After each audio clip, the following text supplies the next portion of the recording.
Thanks for viewing and welcome back to the channel. If this is your first time, subscribe so you don't miss the latest uploads. Now let's get started.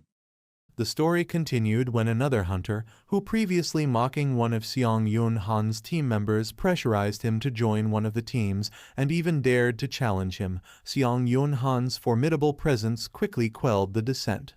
The intimidated challenger then hesitated, eventually backed down under the weight of Seong Yun Han's aura. Surrounded by a mixture of fear and disbelief, the hunter who had initially questioned Seong Yun Han's rank couldn't help but express his apprehension. The hunter's teammates mistake Seong Yun Han's energy as their leaders, but he corrects them, stating it's not his energy. Aware of the association's watchful eyes, he decides to let the situation slide and leaves with his teammates. Lee is saddened by the turn of events. Seong Yun Han observes the atmosphere and suggests they enter the gate since it seems no one else will join. Shockingly, Lee questions if it's just the two of them, and our hero affirms him. Minutes later, they enter the tower's gate, leaving Lee in disbelief. Seong Yun Han reassures him not to be nervous, claiming he can handle most D-ranked hunters alone. However, when Lee asks if this is Seong Yun Han's first dungeon, he confirms it. Lee addresses the seriousness of dungeon exploration, pointing out that it's a matter of life and death. He asks Seong Yun Han about his thoughts on the death rates of E and C rank hunters, to which Seong Yun Han remains silent.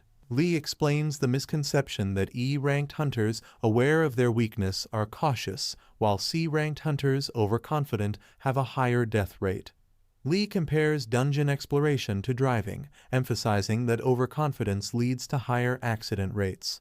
Expressing concern, Lee notes they lack a tanker and healer, and Seong Yun Han's overconfidence worries him about their safety.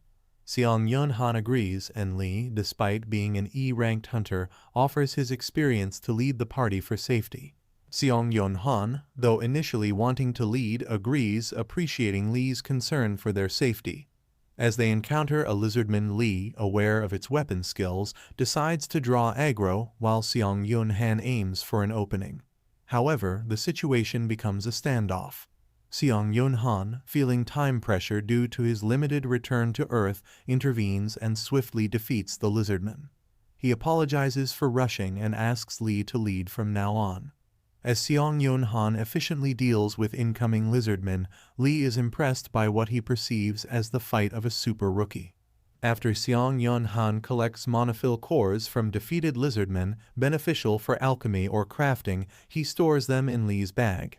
Lee apologizes for not being more helpful, referring to himself as a bag boy. A giant lizardman attempts to stab Seong Yun Han from behind, but he skillfully dodges the attack and delivers a powerful punch, lodging the creature's head into the roof. Lee suggests saving discussions for later to maintain concentration. Seong Yun Han, feigning a yawn, absorbs the souls of the defeated lizardmen, realizing that increasing proficiency with ranked monsters is becoming challenging. Suddenly, the boss room gate appears, surprising Seong Yun Han. With only the two of them, Lee doubts the success of a half-cleared dungeon, but believes Seong Yun Han can complete it. Seong Yun Han proposes entering the boss's room, and Lee agrees, expressing concern about Seong Yun Han's need for a break. Seong Yun Han assures him it's fine, and they proceed, finding the king of the lizardmen seated on his throne. Lee anxiously questions Seong Yun Han's plan, to which Seong Yun Han admits he doesn't have one, and he goes lashing at the lizard monster confronting him. The lizard king attacks Seong Yun Han with increasing speed, and despite finding it unusual for its size, Seong Yun Han dodges the attacks. Attempting to stab the king, Seong Yun Han gets hit by its tail, slamming into the wall. Lee is terrified, but Seong Yun Han quickly gets up, having absorbed the damage using the soul. Smiling, he remarks that the monster should be challenging to properly test his new skills. Seong Yun Han informs the Lizard King that its throne is broken, feeling it foreshadows something bad. In response, the king furiously blows out a beam, tying Seong Yun Han. The system activates the slow movement skill, reducing his speed by 25%. Seong Yun Han counters by activating the forceful breakthrough skill, breaking the chains and negating the effects of slowness. The Lizard King is shocked, and Seong Yun-han is pleased with the performance of the skill he synthesized. Lee is tied with magic chains, unable to move, and urgently asks for Seong Yun-han's help as the Lizard King rushes to kill him. Seong Yun-han, realizing he won't reach Lee in time, summons undead to stop the Lizard King, but they are easily broken. In a quick moment, he uses the Wind's Grace skill 6 times, increasing his movement speed by 60%. Seong Yun-han swiftly cuts the Lizard King into pieces, resulting in the system notifying the boss's defeat and the next boss appearing in 14 days. As Seong Yun-han absorbs the Lizard King's soul, his stats exponentially increase, and he gains a new skill, Spiritual Eyes, allowing him to perceive invisible attacks during a match. Meanwhile, a team leader, bored with nothing special happening despite 3 gates opening simultaneously, anticipates the association's raid team arriving soon to finish the gate. He wonders why his team doesn't receive commissions despite being from the same association and expresses jealousy toward other raid teams. The team leader considers the possibility of a bonus if the advanced party clears the gate in one go, but he deems it crazy unless they have a rank hunter. Outside the gate, Seong Yun-han and Lee encounter the team leader, assumes they barely cleared half of the dungeon. However, he is shocked to see the gate's color turn gray, indicating they completed the dungeon. Shin asks Seong Yun-han if it's true, and Seong Yun-han questions who he is to ask such a thing. Shin apologizes for the rudeness and introduces himself as the team leader of the Hunter Association Gate Management Team. When Lee asks if Shin came to purchase the gate's ownership, he confirms and expresses his intention to make an offer. Lee defers the decision to Seong Yun-han, stating that he raided the dungeon himself. Shin is surprised and assumes Seong Yun-han must be a rank hunter, but Seong Yun-han corrects him, revealing his C rank status. Seong Yun-han urges them to get to the main point and asks how much they are offering for the gate's ownership. Shin proposes 12 billion won, leaving Seong Yun-han shocked. Meanwhile, another hunter, Lee, is exhausted from non-stop work after returning from the Tower of Trials. Hyeon Lee, a team leader for the Tower of Trials management team, felt the weight of exhaustion as she grappled with her current assignment. Tasked with recruiting challengers operating in secrecy, she found the endeavor far from easy. Her struggle manifested in the meager count of 10 individuals, all opting for the path of least resistance by choosing the easy difficulty level. The paltry result left her disheartened, realizing it fell short of the expectations set by her superiors. In a moment of reflection, Hyeon Lee regretfully acknowledged her oversight in not extending an offer to Seong Yun-han. She recalled him as a formidable individual, nearly single-handedly credited with conquering the challenges of the 4th floor. Recognizing the missed opportunity, she found herself at a crossroads. To her surprise, a late-night call disrupted her contemplation. It was a text from Seong Yun-han, proposing a meeting later on. At a local cafe, Seong Yun-han completed a transaction, selling the gate to Shin and pondering the possibility of buying a house with the proceeds. As Hyeon Lee joined him, he nonchalantly questioned if she had run to get there, assuring her that she needn't have hurried. In response, Hyeon Lee, clearly frustrated by the lack of a prompt reply to her messages, expressed her impatience during the wait for his response. Seong Yun-han apologizes for missing Hyeon Lee's message, explaining his lack of interest in such matters. Hyeon Lee accepts it and playfully insists that he owes her a coffee and cheesecake, to which Seong Yun-han agrees. When she inquires about his tower climbing, Seong Yun-han shares that he plans to continue. He contacts her because he has a favor to ask. He needs a guild placement that allows him to enter the tower at will and raid dungeons. Seong Yun-han specifies his conditions, including the authority to decline guild summons, the guild's non-involvement in his tower activities, and the right to use guild dungeons whenever he pleases. As he asks if such a guild exists, he senses a change in the mood, wondering if he has asked too much. Hyeon Lee explains that the conditions are impossible from the guild's perspective, as they gain nothing. Realizing his mistake, Seong Yun-han thinks he may have asked too much. However, to his surprise, Hyen Li holds his hand and invites him to join her white-silver guild, assuring him that she can make his seemingly impossible conditions a reality. Later, while lying on a bus, Seong Yun Han reflects on the productive day raiding dungeons, selling items, and joining a guild. He acknowledges one more task on his to-do list, clearing a C-rank dungeon solo to meet the standards set by Hyen Li's superiors. Hyen Li had mentioned that only a select few could benefit from the White-Silver Guild's dungeons, typically rising stars or hunters the guild had high expectations for.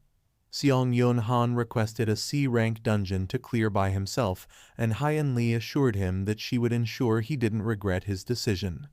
The next day, as Seong Yun Han saw Chunbo Mountain, the location of the dungeon, from the bus, he decided to run the remaining distance to warm up.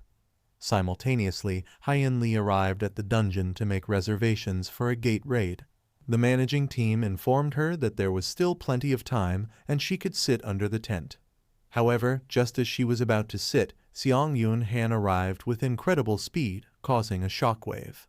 Seong Yun Han apologized while preventing the chairs from flying away. Hyen Li was shocked at the gust of wind he created just by running. After finishing the proceedings, Hyen Li informed Seong Yun Han that they could start the gate raid immediately. Seong Yun Han, ready to prove his abilities, followed her into the dungeon.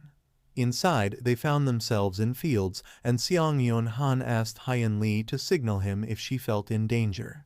Hyen Li, wearing an artifact called the Empress's Necklace provided by the guild, explained its abilities as shield, stealth, and aggro attraction. She planned to stay far away to make it seem like she was helping. Seong Yun Han, expressing gratitude for the protection afforded by Hyen Li's necklace, readily agreed to the task at hand. With a sense of assurance, he dashed away, activating the spiritual eyes skill he had absorbed from the Lizard King.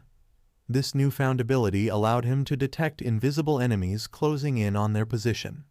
As the concealed adversaries approached, Seong Yun Han's agility came to the forefront. With a swift leap, he skillfully dodged the advances of 3 deadly poisonous demons, swiftly turning the tide in his favor.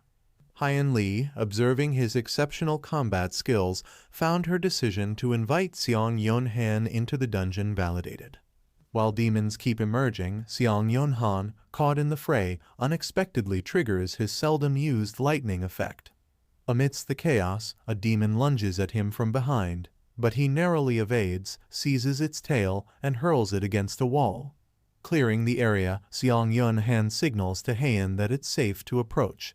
Astonished, she learns he navigated through an irregular dungeon, vanquishing deadly creatures typically tackled in groups by C-rank hunters. Hyen envisions Seong Yun Han's rapid growth surpassing his current abilities. Absorbing the demon's souls bolsters Seong Yun Han's stats, making him confident about facing the boss. As he and Hyen enter the boss room, Hyen senses something amiss, questioning how they missed the monster's presence. The creature strikes from above, but Seong Yun Han swiftly shields Hyen. Fleeing, he carries her, evading a devastating beam with Hyen's timely warning. Seong Yun Han justifies his actions, emphasizing the danger. Hyen, grateful, offers assistance, but Seong Yun Han declines, opting for a solo confrontation. Seong Yun Han activates instant acceleration, and with the fast boot's exclusive effect, his momentary speed surges. Simultaneously, Wind Grace boosts his movement speed by 70. As the boss readies another attack, Seong Yun Han swiftly closes the distance, executing 3 lacerations to defeat the dungeon's boss, the demon of the blue fire of destruction. Hyen, elated but puzzled about the monster's identity, praises Seong Yun Han's quick dungeon clearance. Exiting the boss room, she commends him, stating he's now eligible to explore the White-Silver Guild's dungeons. Hyen emphasizes the Tower of Trial's difficulty dynamics, suggesting Seong Yun Han likely faces deadly challenges. She urges caution, expressing a desire to witness his continued growth over the years. Sitting on a rooftop, Seong Yun Han prepared to re-enter the Tower of Trials in just 5 minutes, reflecting on the whirlwind of the past 3 days. The frenetic pace left him feeling accomplished. Not only had his stats seen a significant boost, but he also found a newfound sense of confidence. As he geared up for another venture into the tower, a prompt appeared, offering him the chance to accept the 8th floor as his next trial. Eager to test his mettle, Seong Yun-han accepted the challenge. The system then presented him with a choice. He had to decide on the nature of the trial: transcription, combat, or raid. Considering his goal to enhance his proficiency in necromancy, Seong Yun-han opted for combat, recognizing it as the path to furthering his skills. To his surprise, the system revealed that Seong Yun-han held a pioneer qualification, granting him the privilege of a face-to-face chat with an administrator. Caught off guard by the unexpected turn of events, Seong Yun-han felt a jolt of surprise when the system initiated the search for an administrator specializing in combat. As the search concluded, the system announced that the upcoming chat would be with the administrator known as Iron-Blooded Monarch. With a sense of anticipation and curiosity, Seong Yun-han prepared for the encounter. However, what followed exceeded his expectations. In a sudden and mysterious transition, he found himself transferred to the Iron Blood world. The status window signals the completion of the search, initiating a chat with the combat specialist administrator, Iron Blood Monarch. Seong Yun-han, upon arrival, surveys the surroundings, questioning if this is the Iron Blood world. The status window confirms his entry into the Iron Blood world as he activates the Eyes of Truth. It clarifies that this realm, the residence of the administrator, Iron Blood Monarch, is exclusive, barring entry to the uninvited. Notified that the administrator is displeased by his search, Seong Yun-han muses on the unexpected emotional messages from an admin. Directed by a magical sword, he follows it, eventually reaching a house. The status window updates, stating the administrator, Iron Blood Monarch, observes him. Seated, she welcomes him, revealing her role as the interviewer. Seong Yun-han notes her beauty, contrasting it with her administrative position in the Tower of Trials. She approaches, remarking on his normal appearance, having expected a more monstrous figure after his impressive performance on the 4th floor. Seong Yun-han, surprised, inquires if she knows about him, to which she affirms, citing his memorable feat on the 4th floor. Seong Yun-han inquires if she has been monitoring his trials, and she clarifies that she only knows the results, as observing challengers below the 8th floor is impossible. He marvels at the limitations even for an admin. She dispels the notion that admins are omniscient gods, emphasizing their subordination to the tower and assuring him there's no need to be overly nervous. Transitioning to the purpose of the interview, she explains that it's a privilege for pioneers like him, allowing him to ask any questions without using a question voucher. Seong Yun-han seizes the opportunity, questioning the motives of the otherworldly challenger on the 5th floor and why they targeted his specific level. She dismisses any specific reason, noting that invading other floors yields additional rewards and benefits. Explaining that otherworldly challengers are seasoned individuals in the tower for decades, she reveals that defeating them brings substantial rewards and contributes to the eventual merging of the towers of different worlds. Seong Yun-han seeks clarification on the merging of towers, and Iron Blood Monarch confirms the notion, noting that after the 20th floor, combined trials involving challengers from other worlds become more common. He speculates if this is an attempt to eliminate potential competitors early. Iron Blood Monarch questions if that was his only inquiry, and he has one final question. What is the Tower of Trials? She discloses that admins were once challengers, and those who perish after the 40th floor gain the authority to revive and become admins. Although she, like him, aspired to reach the top, she couldn't. Admins, including her, died without reaching the summit, leading to their current roles. When he questions if admins were originally challengers, she becomes agitated, lifting him by the neck and asserting the tower's top isn't a casual topic. However, he remains composed, noting the interview's stated benefits and the absence of killing intent. She casts a spell, throwing him away. Prepared, he unsheathes his sword, declaring he won't let her attack him easily. She acknowledges his audacity, deciding to form a disciple contract with him. The status window reveals his entry to the 8th floor lobby, where he accesses the contractor's exclusive store. With SP 100,000 and Iron Blood Monarch as the contractor, he accepts the sponsorship contract.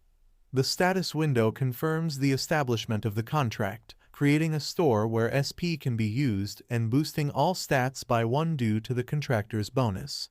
Iron Blood Monarch, amused, expresses anticipation for future interactions and bids farewell.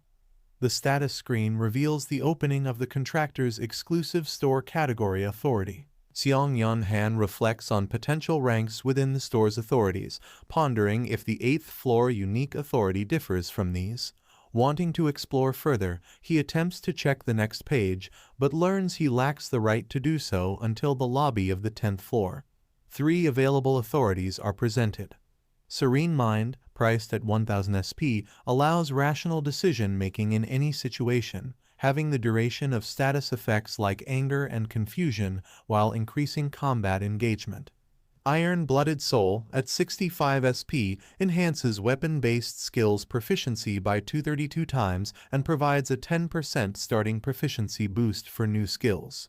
King of Winter, priced at 800 SP, grants temporary stat increases in cold environments and eliminates the sensation of cold. Seong Han contemplates the choices and decides against saving SP, opting to purchase Serene Mind. The status screen confirms the purchase, deducting 1000 SP, and explains the authority's description. Seong Han believes enhancing his chances of survival is wise, given the potential for floor invasions. Prompted to accept the 8th floor trial, he enters the portal. The status screen notifies the trial's commencement with a difficulty level of difficulty. The goal is to defeat the Lick summoning skeletons, with success granting a stat boost of +2, and failure resulting in death. Inside, confronted by numerous skeletons, he exclaims, "Why are there so many of them?" Observing the overwhelming numbers of skeletons, Seong Han contemplates their tactic and decides to initiate his attack. Leaping from a mountain, he lands amidst the skeletons, who swiftly move to engage him. Despite the initial difficulty in breaking through their ranks, Seong Han starts attacking and finds the skeletons surprisingly weak. The status screen notifies a meager proficiency increase of 0.8, eliciting frustration from Seong Han. Realizing the slow progression, he abandons the idea of improving proficiency during this trial. A voice interrupts, questioning the intruder and expressing outrage at the disruption in their sacred grounds. Seong Han searches for the source and uses his power to absorb the dead. The status window updates, indicating the absorption of 130 skeleton souls. Unexpectedly, a skeleton hurls a stone at its companion. Seong Han notes the usefulness of the skeleton soldiers and decides to leave the area to them while he searches for the boss. Activating Wind's Grace, increasing movement speed by 60%, he swiftly moves away, benefiting from the Fast Boots C+ exclusive effect and momentarily accelerating his speed. Spotting a temple ahead, Seong Han exclaims, "Over there," as he rushes toward it, discovering the boss skeleton. The boss skeleton, offended by a human intruding into its sacred land, declares retribution and summons monsters, noting they're on par with the sand golem. He questions why he can't summon anything stronger, expressing disappointment. Seong Han, receiving a sword from the system, remains unimpressed. The boss skeleton calls him a crazy human, confident that it and its guardian are sufficient to defeat him. As the monsters approach, Seong Han activates instant acceleration, swiftly eliminating them. The boss skeleton, astonished, attacks Seong Han, increasing his proficiency by 1-2%. Seong Han realizes the undead significantly boosts his proficiency. As they clash, Seong Han contemplates the boss skeleton's ability to summon any monster at will. Curious, he asks if he can summon another guardian. The boss skeleton, puzzled, questions the inquiry. Seong Han suggests ending the fight if it's not possible. He asserts the possibility and warns Seong Han not to come closer. Seong Han, determined, asks when he can summon the guardian monster. In the midst of the confrontation, the boss skeleton disclosed a formidable ability, the power to summon guardians shortly after their demise. Meanwhile, he suggested an immediate summoning, challenging the boss skeleton's belief that they stood no chance against him. Weary and contemplating an end, the boss skeleton questioned the purpose, wondering if he should terminate the battle.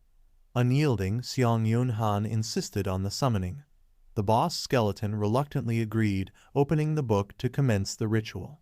Just as he uttered, "That's enough," Seong Yun Han disagreed, asserting that this was only the beginning. Pushing the limits, he delivered a swift kick, compelling the boss skeleton to call forth all available skeletons that remained unscathed. With determination, the boss skeleton summoned more monsters, presenting a relentless wave for Seong Yun Han to face. Undeterred, he swiftly dispatched each creature. Seeking an end to the seemingly endless cycle, the skeleton posed the question of how long this must continue. His response echoed with resolve, stating, "Until I say stop." Facing a formidable monster, Seong Yun Han halts it with magic, swiftly dispatching it.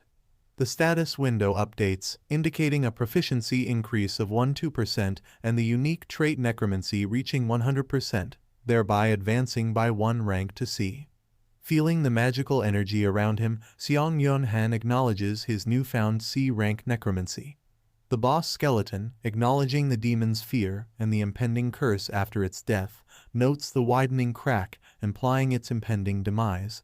Expressing disappointment, it mentions a sickening encounter with Seong Yun Han. The status screen announces the achievement, "A Human Beyond a Demon," raising agility by 1 and absorbing the Lick's soul, boosting proficiency by 17.4%.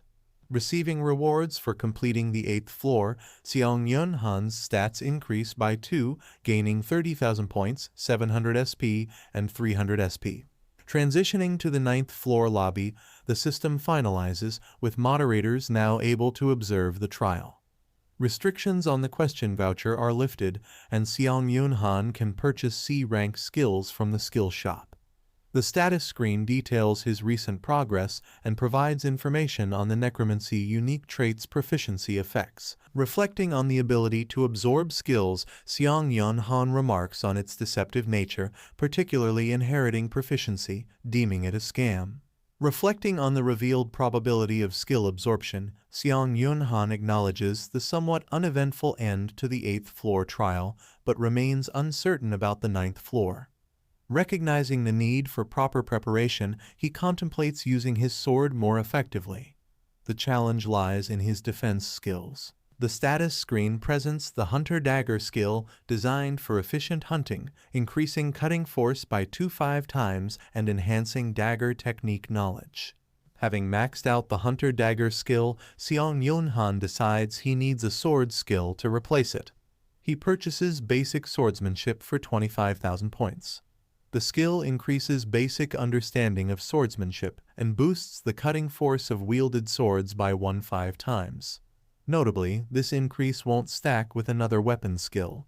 Considering the synthesis to enhance the Hunter Dagger skill's rank, Seong Yun Han chooses Basic Swordsmanship for synthesis.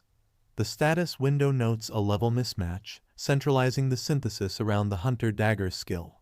The synthesis progresses, reaching 75%, and Seong Yun Han opts to proceed. The completed synthesis yields a new skill, Demon Slayer. This skill, designed for slicing demons, increases basic swordsmanship knowledge and triples the cutting force of bladed weapons. The sub-effect enhances attack speed twofold when fighting non-humans. Seong Yun Han reflects on the newly acquired Demon Slayer skill, noting its effectiveness against non-humans. Pleased with the results of skill synthesis, he contemplates synthesizing the remaining skills. Checking skill compatibility and synthesis probability, the status window provides information on Iron-Blooded Regeneration and Ashen Blood. Iron-Blooded Regeneration combines fast recovery and resistance to the laws of nature. Ashen Blood, a transcendent trait developed by a mutant vampire, increases regeneration proportionally to tenacity, triples regeneration when physical damage is inflicted, and nullifies up to 40% of pain based on the damage. Seong Yun Han deems the combination a scam, but intrigued, he decides to test it in the lobby, where he previously couldn't due to the regeneration effect. Paying 50 points to remove the regeneration effect, he prepares to experiment with the combined traits. Acknowledging that with absorbed souls there's no chance of a shield activating, Seong-Yoon Han tests the abilities. He collects his magic, appreciating the remarkable regeneration and soul shield combination. Pleased with the results, he plans to use the skill until it breaks, feeling it's sufficient for his needs.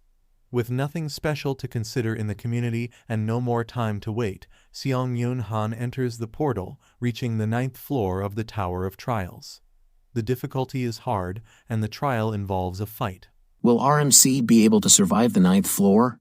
How will he be able to defeat this new foreign player that not only plans stealing RMC's clearance reward but his life? Find out on the next upload. Also remember to like and subscribe and tell us in the comments what other manhwa summaries you would like us to upload. Once again, thanks for watching.